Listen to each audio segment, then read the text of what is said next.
तो सुएज नहर के संदर्भ में हम कुछ महत्वपूर्ण पॉइंट्स देख लेते हैं जहां से एग्जाम में सवाल पूछे जाते हैं।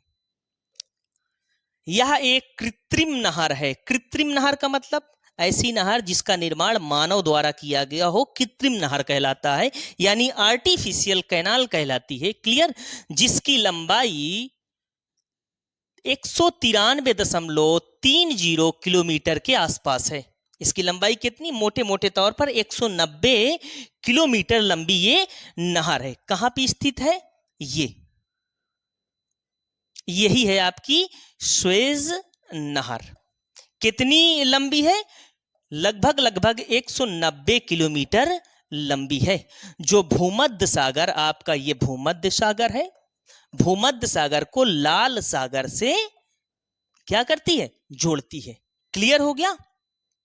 इस नहर को परिवहन के लिए 17 नवंबर 1869 को आधिकारिक रूप से खोल दिया गया था, जो आज विश्व की सबसे व्यस्त नहर है। याद रखना, इस नहर का निर्माण जो हुआ था ना, लगभग 8-10 साल में कंप्लीट हुआ था। ठीक है?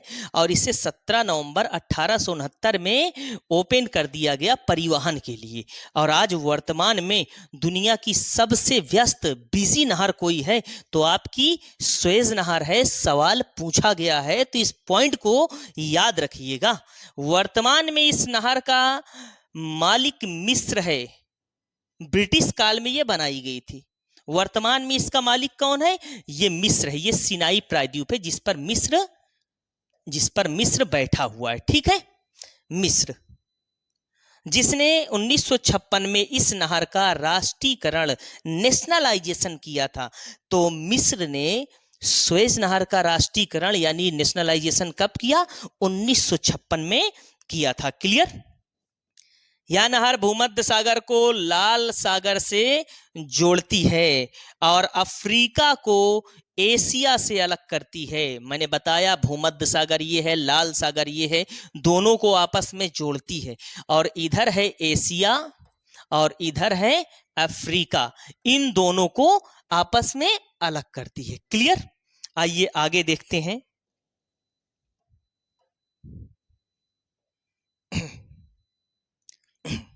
सुएज नहर को यूरोप और एशिया का जंक्शन कहा जाता है। इस नहर के निर्माण से भारत और यूरोप की मध्य की दूरी लगभग 7000 किलोमीटर कम हुई है। देखें, सुएज नहर को एशिया और यूरोप का जंक्शन कहा जाता है। कैसे? यहां पे है ये सुएज नहर। अगर आपको यूरोप जाना है तो आप यहां से आप आके भूमध्य सागर से प्रवेश होके ये आप यूरोप में आ गए। ठीक है?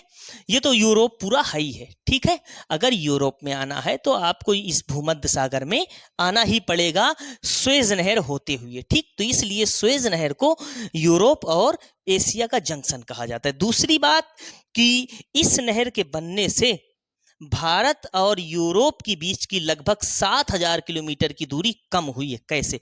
देखो, पहले भारत से हम यूरोप का सफर कैसे तय करते थे? अफ्रीका होते हुए हम ऐसे यूरोप पहुंचा करते थे। लगभग 18,000 किलोमीटर की दूरी है ये।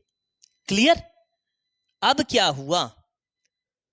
यहां से हम निकलते हैं भारत से, अरब सागर में ये आ गए हम कहां पे? अदन की खाड़ी में। अदन की खाड़ी से यहां पे एक बाब अलमद्देव जल संधि है। यहां से हम आ गए लाल सागर में। लाल सागर से हम सुएज नहर में आए। सुएज नहर से हम भूमध्य सागर में आ गए और आ गए हम यूरोप। तो ये जो दूरी है ना, लगभग 11,000 किलोमीटर है।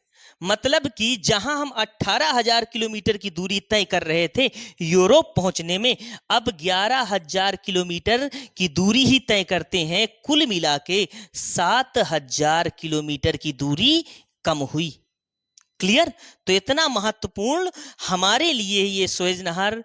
इसी नहर के उत्तरी छोर पर मिस्र का पोर्ट सईद बंदरगाह बहुत बार पूछा गया है।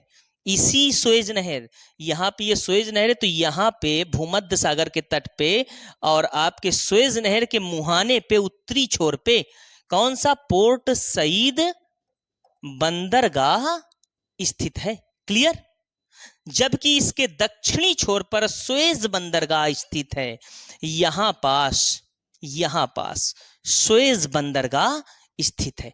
तो याद रखिएगा, अगर सुएज नहर के उत्तरी छोर के बंदरगाह की बात करें तो वो कौन सा है, पोर्ट सईद बंदरगाह जो मिस्र का है। और अगर दक्षिणी छोर की बात करें तो दक्षिणी छोर पर सुएज बंदरगाह स्थित है जो किसका है, मिस्र का है। क्लियर।